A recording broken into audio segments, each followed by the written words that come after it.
안녕하십니까. 주민자치방송진흥원 박정윤이라고 합니다. 네, 오늘은 제가 주민자치위원님들 대상으로 강의를 할 계획인데요. 앞으로 제가 어떻게 강의를 할 것인가를 간단히 소개하고자 합니다. 소개하기 이전에 주민자치위원님들께 한 가지 질문 하나를 드려볼까 합니다. 위원님들, 주민자치회가 무엇이죠? 주민자치회가 무엇입니까? 바로 답이 잘 안 나오죠. 그것은 저도 마찬가지입니다. 누가 저한테 주민자치회가 뭐 하는 거예요? 라고 묻는다면 저는 뭐지? 하고 저도 멈칫합니다. 순간적으로. 사실 제가 제 논문에 주민자치회란 지역의 현안 문제를 지역 주민들이 자기 스스로 자발적으로 참여해서 또 자기 결정권을 가지고 지역의 문제를 해결하는 것이다 라고 제가 분명히 그렇게 썼음에도 불구하고 또 많은 학자분들과 많은 선행 연구에서도 그렇게 얘기를 함에도 불구하고 주민자치회가 뭐냐고 딱 그랬을 때 사실 이렇게 막상 즉답이 안 나오더라고요. 그래서 제가 생각했죠. 왜 그럴까? 왜 이렇게 즉답이 안 나올까? 라고 곰곰이 생각해 봤을 때 저는 바로 이게 현실성이 떨어져서라고 생각이 들더라고요. 그리고 현실과 괴리감이 있기 때문에 그래서 즉답이 안 나오는구나 이렇게 생각이 들었는데 그럼 왜 그럴까요? 왜 현실성이 떨어지고 현실과의 괴리감이 생기고 왜 그럴까요? 자, 잠깐 생각해 봅시다. 자, 주민자치회에 주민들이 스스로 참여를 얼마나 했죠? 주민자치회가 지역의 문제를 얼마나 해결했지요? 별로 없더라고요. 보통 이렇게 얘기합니다. 주민이 없는 자치회다, 주민자치회가. 참 속상하더라고요. 그 얘기 들으면. 맞습니다. 주민이 없습니다. 주민자치회에. 지역의 현안 문제를 많이 해결했다고 하는 분들도 많더라고요. 네, 있어요. 네, 맞아요. 주민자치회가 여태까지 아무것도 한 일이 없다? 그건 아니죠. 있습니다. 하지만 그것은 주민자치회 자발적으로 스스로 혼자 독립적으로 한 것일까요? 아닙니다. 바로 지자체 또는 행정기관 또는 행정관료들에 의해서 주민자치회는 그저 형식적으로 그냥 이름만 빌려주는 허울 좋은 그런 주민자치회의 사업이었습니다. 이것을 보통 우리가 관치라고 합니다.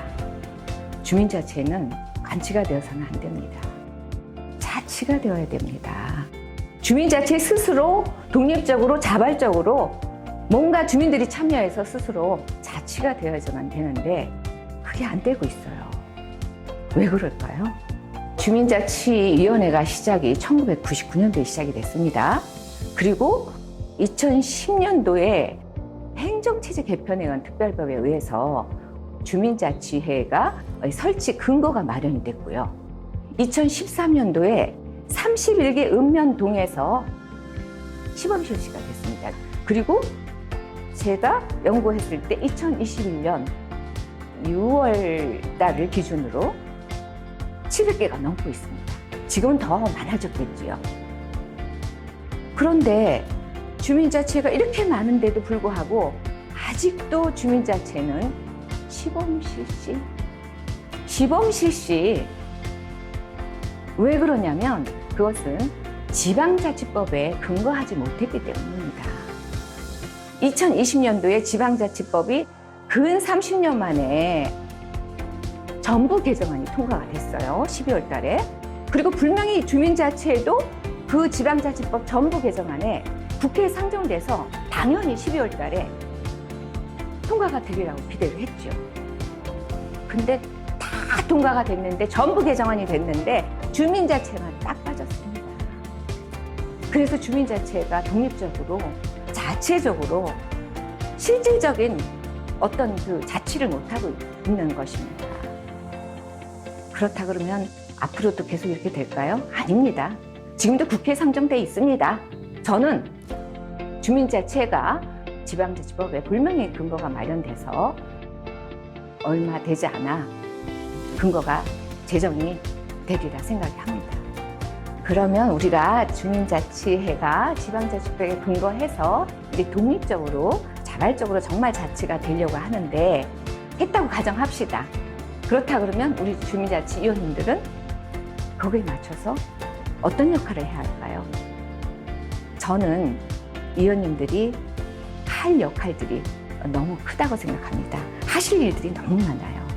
정말 지역의 주민들이 스스로 주민자치에 참여할 수 있도록 이 매개체 역할을 하실 분들이 바로 위원님들이시라고 생각합니다. 그래서 저는 앞으로 위원님들 대상으로 이제 강의를 해 나가겠지만 위원님들한테 이런 식의 강의를 해 나가려고 합니다.